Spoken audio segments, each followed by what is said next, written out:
Hello folks, welcome. As you can see, I'm having a little Raku firing here, and I just thought I'd show you my kiln. I know you've seen it before, but it's like a homemade design. It's made out of fibre and wire, and it fires off of a weed burner torch.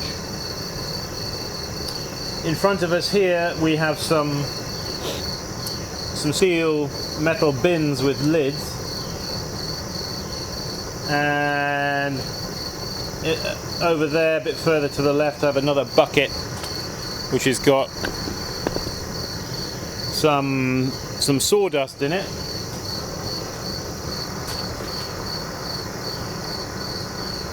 Actually, it's not sawdust, it's wood shavings. I find wood shavings pretty much the best, and I use them in conjunction with straw.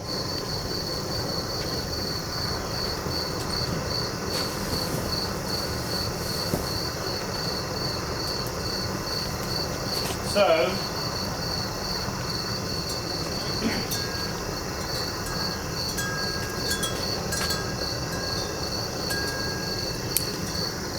pair of tongs. These ones are perfectly good for Raku, I find. A little heavy perhaps, but not bad. So that's basically the setup that you need for Raku. So the pots that I make are, I don't even use a specific Raku clay body in actual fact. I just use my regular clay, and I glaze it with a Raku glaze, which is 80% frit, or alkaline frit, 10% flint, and 10% kaolin. That's my glaze, and that just gives me like a white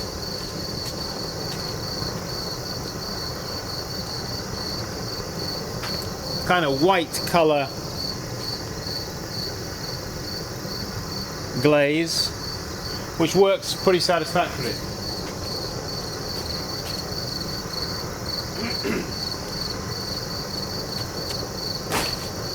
Let's just take the camera off the tripod a minute. I'll give you a little bit of a closer look at the kiln.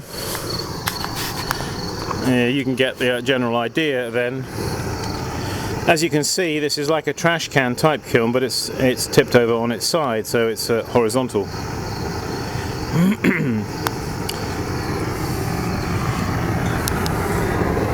What you will notice about this kiln is that the burner port and the chimney are on one end of the kiln, so there's no exit flue on the top of the kiln.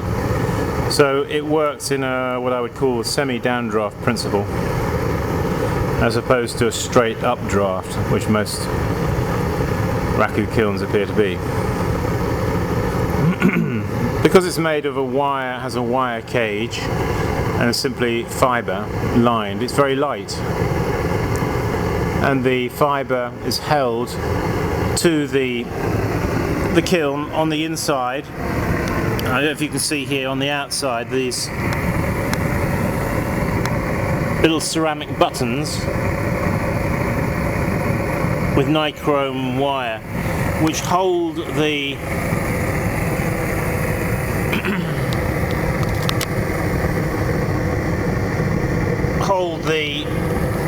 fibre to the wire mesh.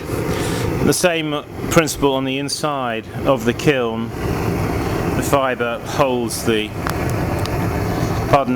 buttons hold the fibre.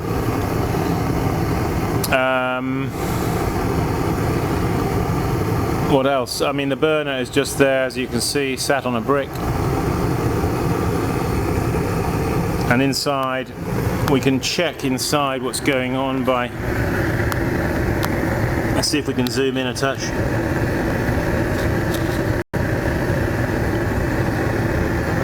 You can see there's a number of pieces of work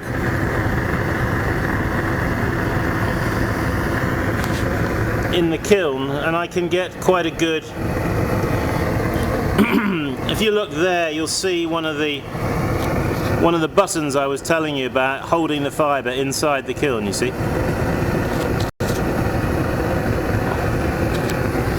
So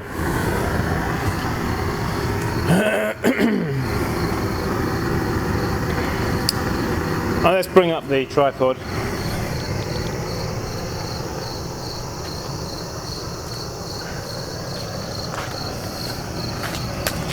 A little closer. Here you can see my bins. I've actually still got the old straw and wood shavings from the last Raku firing I did. So I'll have to clean them out and put some fresh in.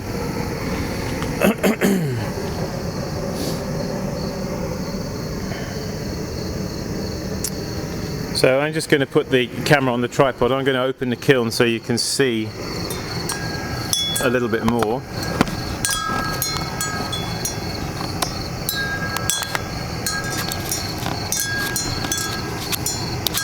Now when I open the kiln, you'll notice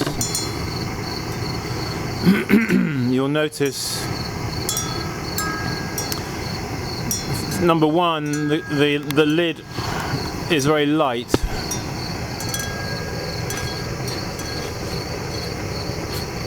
So you'll notice how easy for me it is to lift it off. You'll also notice that there's quite a few pots in the kiln, and although the kiln is small, it has a large loading area on the shelf, which is better than if it was a kiln in a vertical position for the kind of pots that I want to do, which are not really big pots. You know, the kind of Raku pots I do are not very big really. They're smaller pots. And another thing you'll notice is when I open the kiln, how easy it is for me to gain access to the shelf where the pots are. Very easy to get to them. And lastly, the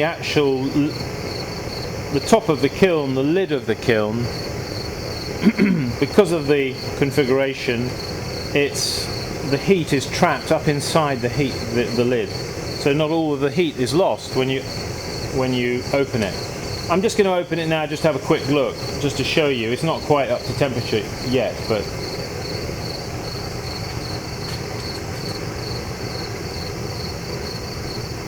ooh, I should have some gloves really to.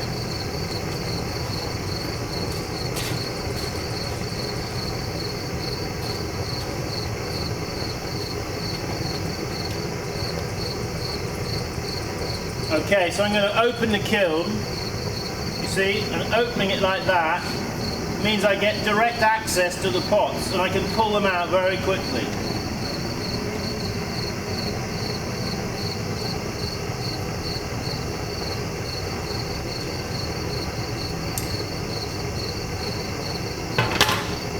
So,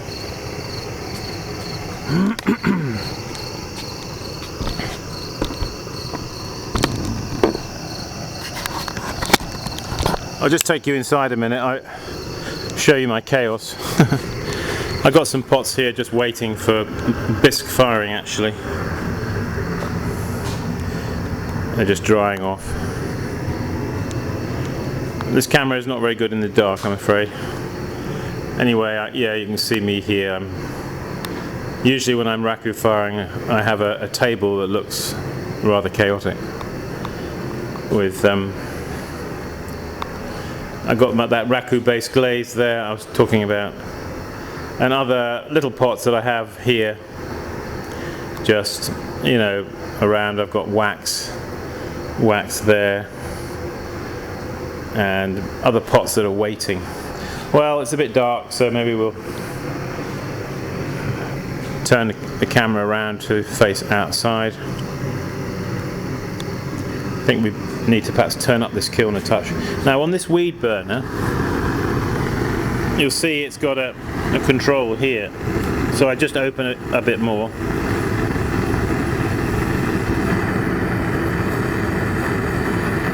I actually think this gas bottle is getting towards the end.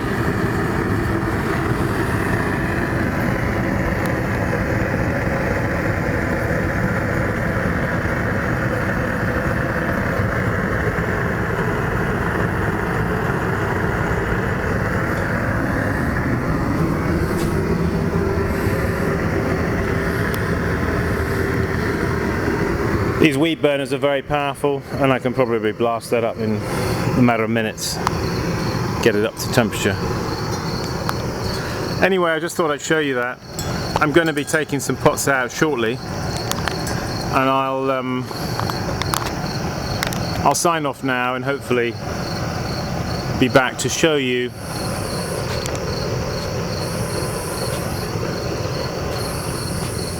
a bit more about how I gate the pots out and how I go about doing the reduction in these cans. Okay, until then, keep practicing. See you.